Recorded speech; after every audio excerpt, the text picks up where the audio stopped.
আসসালামু আলাইকুম ওয়া রাহমাতুল্লাহি ওয়া বারাকাতুহু। ওয়ালাইকুম আম, আসসালাম ওয়া রাহমাতুল্লাহি ওয়া বারাকাতুহু। জি আমি বলেন। ঢাকা বাংলাদেশ থেকে বলছি।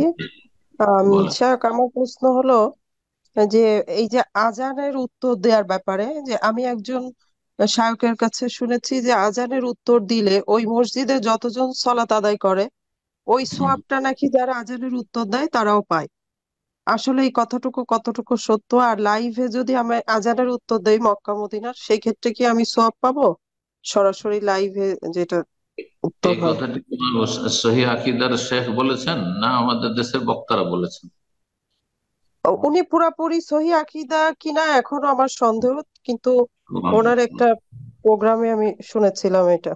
আজ আজ পর্যন্ত আমার এইরকম কোন দলিল জানা নেই যে যেটা প্রমাণ করে যে যেই ব্যক্তি আজানের জবাব দিবে সেই ব্যক্তি যত মুসল্লি সেখানে সালাত আদায় করবে সবার সবগুলো পাবে, কোনো দলিল আমার জানা নেই। তবে অন্যান্য ফজিলত আমার জানা আছে যে ফজিলত গুলি রয়েছে এবং খুব গুরুত্বপূর্ণ ফজিলত রয়েছে। সুতরাং অবশ্যই সবাই যথাসাধ্য চেষ্টা করবেন।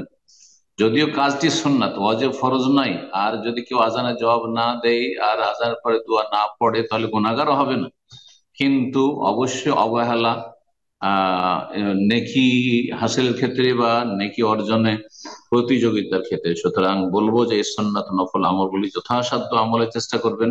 এমনকি দিনই আলোচনা হলেও সন্না হচ্ছে, সন্ন্যতের দাবি হচ্ছে দিনই আলোচনা অন্য সময়েও করা যাবে, কিন্তু আজানের জবাব সেই সময়ে দিতে হবে এবং আজানের পর দোয়াটা সেই সময় পড়তে হবে।